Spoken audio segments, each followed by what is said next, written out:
Hello दोस्तों, कैसे हैं आप सभी लोग। मैं राजकुमार सिंह आप सभी लोगों का बहुत बहुत स्वागत करता हूं। दोस्तों, एक सवाल जो आपके मन में अक्सर आता रहता है वो ये कि सबसे ज़्यादा कंडक्टिविटी किस मटेरियल या किस मेटल की होती है। यहाँ कंडक्टिविटी का मतलब मैं इलेक्ट्रिकल कंडक्टिविटी से निकाल रहा हूँ, यानी कौन ऐसा मेटल है जो अपने अंदर से करंट को बहुत आसानी से गुजरने देता है। कई बार जब इस सवाल मैं बच्चों से पूछता हूँ और मैं गोल्ड ऑप्शन में देता हूँ तो सबसे पहले गोल्ड को टिक करते हैं कि गोल्ड होगा सर, क्योंकि उनको लगता है कि गोल्ड महंगा है तो गोल्ड की कंडक्टिविटी भी सबसे ज्यादा होती होगी, लेकिन ऐसा नहीं है। गोल्ड से ज्यादा कंडक्टिविटी कॉपर की होती है और कॉपर से भी ज्यादा कंडक्टिविटी सिल्वर की होती है। यानी अगर हम इलेक्ट्रिकल कंडक्टिविटी की बात करें तो नंबर 1 पे जो आता है वो आता है सिल्वर। सिल्वर की कंडक्टिविटी सबसे ज्यादा होती है। और नंबर 2 पे फिर आता है कॉपर। सिल्वर से कम होती है कॉपर की और कॉपर से भी कम होती है गोल्ड की। यानी गोल्ड आपको लग सकता है महंगा, लेकिन कंडक्टिविटी के मामले में तीसरे नंबर पे है। इससे ज्यादा कॉपर है और कॉपर से भी ज्यादा सिल्वर है। फिर गोल्ड के बाद एल्यूमिनियम आता है, यानी गोल्ड से कम एल्यूमिनियम की होती है। फिर एल्यूमिनियम के बाद आपका जिंक, निकेल, आयरन, ये सब आते हैं। यानी सबसे ज्यादा इलेक्ट्रिकल कंडक्टिविटी के मामले में सिल्वर है, लेकिन सिल्वर थोड़ा सा कॉस्ट इफेक्टिव उतना नहीं रहता, महंगा रहता है। मान लो हम ट्रांसमिशन लाइन में या वायर वगैरह में सिल्वर इस्तेमाल करना शुरू कर दें तो ये बहुत ज्यादा इकोनॉमिकल रहेगा क्या? साथ साथ चिंटू रात में वायर ही काट ले जाएगा, गायब कर देगा। गोल्ड के साथ भी वही कहानी है।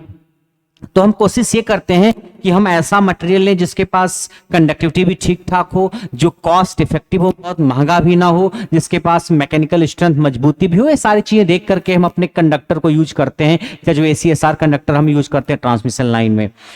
तो अगर इस बेसिस पे सवालों को देखा जाए तो कई बार ये इनमें से कुछ ऑप्शन दे दिया जाता है और पूछ लिया जाता है सबसे ज्यादा कंडक्टिविटी किसकी है। तो याद रखना आप, नंबर 1 ये, उससे कम ये, उससे कम ये, सबसे कम ये, डिक्रीजिंग ऑर्डर ऑफ कंडक्टिविटी। सवाल जैसे है विच हैज लीस्ट रेजिस्टिविटी, सबसे कम रेजिस्टिविटी किसकी है, ये सवाल पूछा गया एग्जाम में। तो रेजिस्टिविटी जो होती है ये क्या होती है? रेजिस्टिविटी एक तरीके से कंडक्टिविटी का उल्टा है। रेजिस्टिविटी क्या है? कंडक्टिविटी का रिवर्स, उल्टा है, इनवर्स है।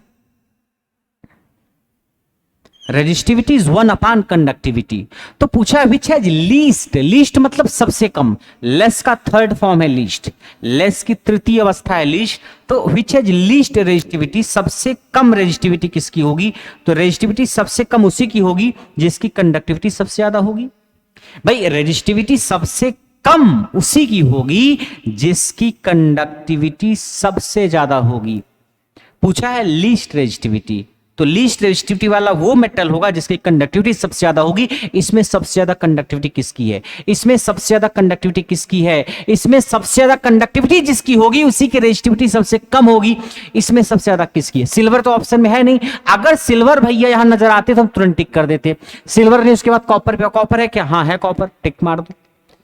इन सब में जो ऑप्शन दिए गए कॉपर की कंडक्टिविटी सबसे ज्यादा है इन चारों ऑप्शन में। वैसे तो सिल्वर के सबसे ज्यादा है मगर सिल्वर है ही नहीं ऑप्शन में। इन सब में कॉपर की कंडक्टिविटी सबसे ज्यादा है, इसलिए कंडक्टिविटी सबसे ज्यादा तो रेजिस्टिविटी सबसे कम। It has least resistivity. बात आई समझ में? तो ये आपको याद रखना है, आपके शॉर्ट नोट्स में लाइन लिखी होनी चाहिए, यहां से सवाल बार बार आता है। तो आज के लिए बाकी की मुलाकात नेक्स्ट क्लास में। Thank you so much.